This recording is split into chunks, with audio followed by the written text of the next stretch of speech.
Hello everyone, I'm Ben Cat. I wonder if any of you have the following questions. How can you learn the fastest way to make money and the mindset of financial management from the book, Rich Dad Poor Dad? Why do most people who have read this book still cannot achieve financial freedom? Is it because the author's sharing is reserved? Or do they misunderstand this book? What are the core concepts that must be understood in this book? In today's video, I will share my personal experience without reservation on how this book has helped me succeed in entrepreneurship and establish passive income with 5 key takeaways. I will simplify complex thoughts for you. I hope to lower the threshold to achieve financial freedom for everyone. So, if you're interested, please give me a few minutes of your time and watch this video to the end. You will gain unexpected value. The first and most core takeaway from this book is not to work for money, but to let money work for you. This sentence is the entry-level concept of the book, and the entire book is developed around this mindset. You must patiently listen and lay a solid foundation. Many people equate income with salary and wages. They are all waiting for their fixed salary from their boss at the end of the month, and hoping for bonuses and raises at the end of the year. Have you noticed that these people are passive? Their income is actually in the hands of others because whether or not they receive bonuses or raises depends on others. Some poorly managed companies may even cut salaries or even lay off employees. So, those who think that income equals salary, like the author's Poor Dad, believe that finding a high-paying and stable job is enough to live a good life. So they compete desperately with others for these jobs. As a result, some people can successfully get the jobs they want and their salaries increase year by year, and they are very happy because they can buy houses and cars. They move up in the social ladder. As a result, they have mortgages and car loans, living a materialistic life similar to the rich people. But have you noticed that, in fact, they have unwittingly become servants of money? You see, once they have loans, they can't afford to lose their jobs anymore, because if they do, they not only worry about their livelihood, but also lose the material conditions they have. So they are forced to work for money every day. The author compares this to mice running in a wheel, always running without seeing the end. Unfortunately, there is no guarantee system in this world, especially for the poor. You see, the author's Poor Dad is a university professor with an income undoubtedly higher than the average level and a stable job in a seemingly secure industry. But a black swan event happened, and he was laid off when he was old. Can you imagine what it would be like to suddenly lose your income when you're old? Unfortunately, some people still think that this is a single event caused by the misfortune of the poor dad. But it is worth noting that in an economic downturn, high unemployment rates are the norm. Can you guarantee that you won't be the next one? In fact, working is inevitable. Many entrepreneurs also have to work at the beginning, including the author. But how do they progress and make money work for them? It's very simple: subscribe to my channel, and turn on the notification bell, because this way you can keep up with strategies and methods about entrepreneurship, investment, and financial management. But besides that, the second key insight is to study the rules of money flow and maximize assets. First, we need to understand what assets and liabilities are. The author provides a simple answer to this. Assets are things that put money in your pocket, while liabilities are things that take money out of your pocket. In simple terms, assets generate income for you, while liabilities generate expenses for you. For example, if you buy a house but have to pay a mortgage every month, that's your liability. On the other hand, if you rent out this house and the rent you receive minus the mortgage, if there is surplus income, this house is your asset. So, the same item, with different uses, will have different results. Rich people, like the author's Rich Dad, pay themselves first every month, meaning that he puts a portion of his income into assets first, such as real estate, business, stocks, etc., and then pays for other things. For the author, his favorite asset is real estate because it not only has stable returns but also appreciates over time. These assets will gradually increase with the power of compounding and time, just like a snowball rolling. In fact, the core key to building assets is to establish so-called passive income for yourself, letting money work for you. When you sleep, these assets can also generate income for you, meaning that you don't have to exert any physical or mental effort, but you will still continuously receive income. So, you can ask yourself, do you have more assets or liabilities? Some people may ask why business is considered an asset and passive income, and shouldn't it be active income? Some may also ask if they can't afford a house, does that mean they can't build assets? The third insight will provide you with the answer, and that is to transition from being an employee or self-employed to becoming a business owner or investor as much as possible. The author categorizes work into 4 quadrants in the book, ESBI. Let me briefly explain. 1. Employee. This is the type of work that most ordinary people choose, where they receive a fixed salary and work 8 hours a day. 2. Self-employed. These are people who have a specific skill or expertise and work for themselves, such as doctors, lawyers, taxi drivers, small business owners, etc. 2. These 2 types of people require personal involvement in their work and fall on the left side of the quadrant. 3. Business owner.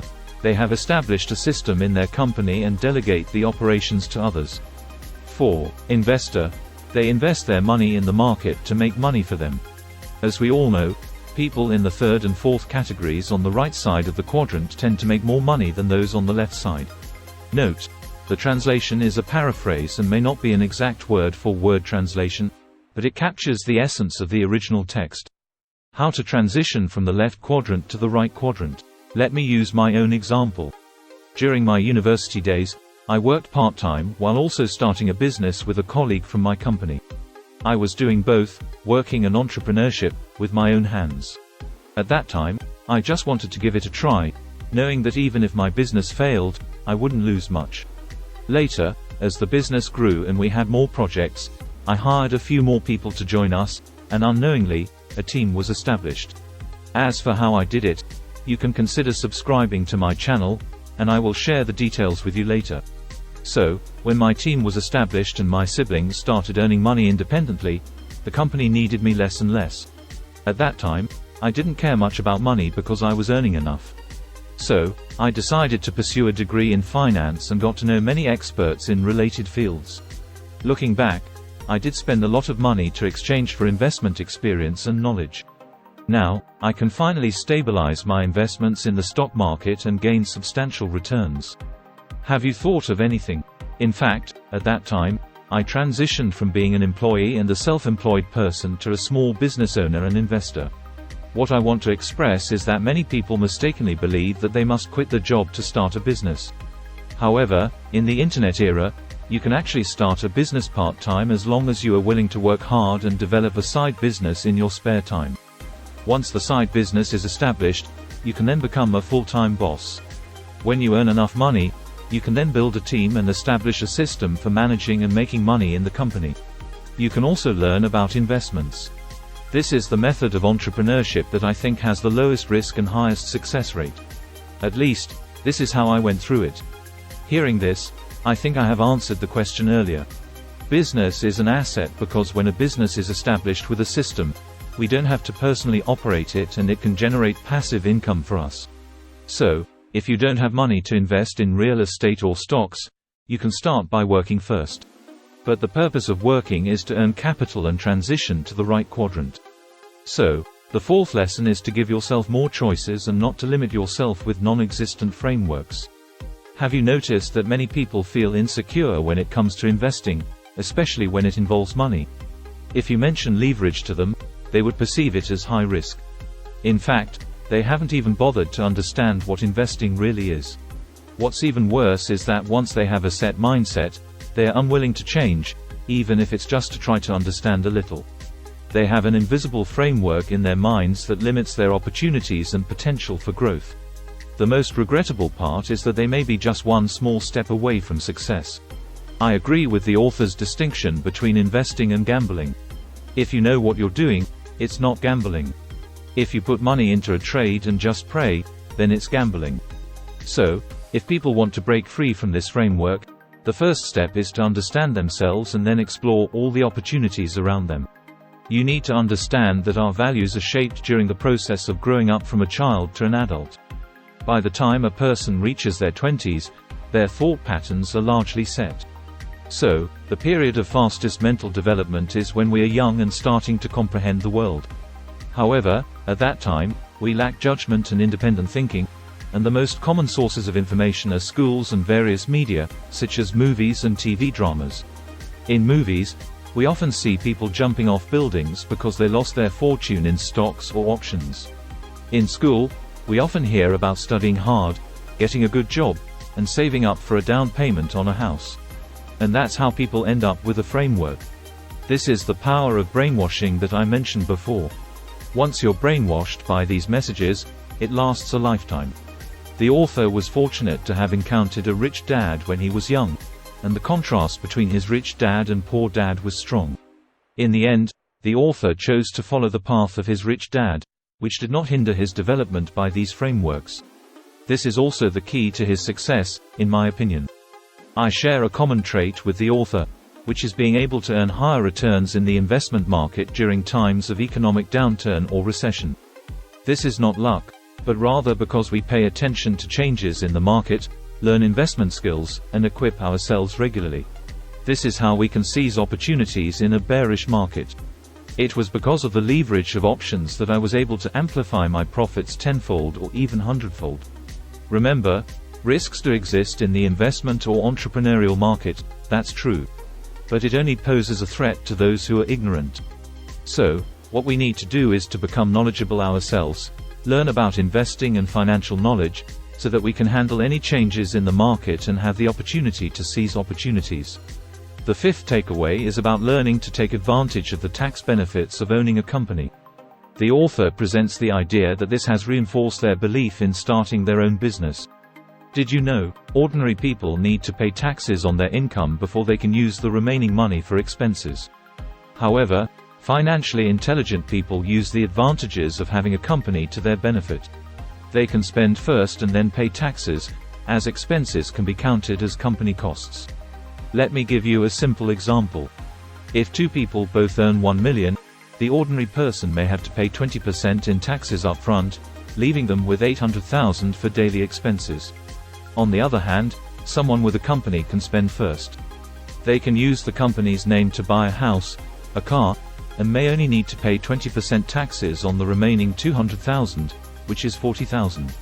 In other words, they only need to pay 40,000 in taxes, or possibly even less if their expenses are higher. Now, some people may ask, what if I don't have enough money to start a company?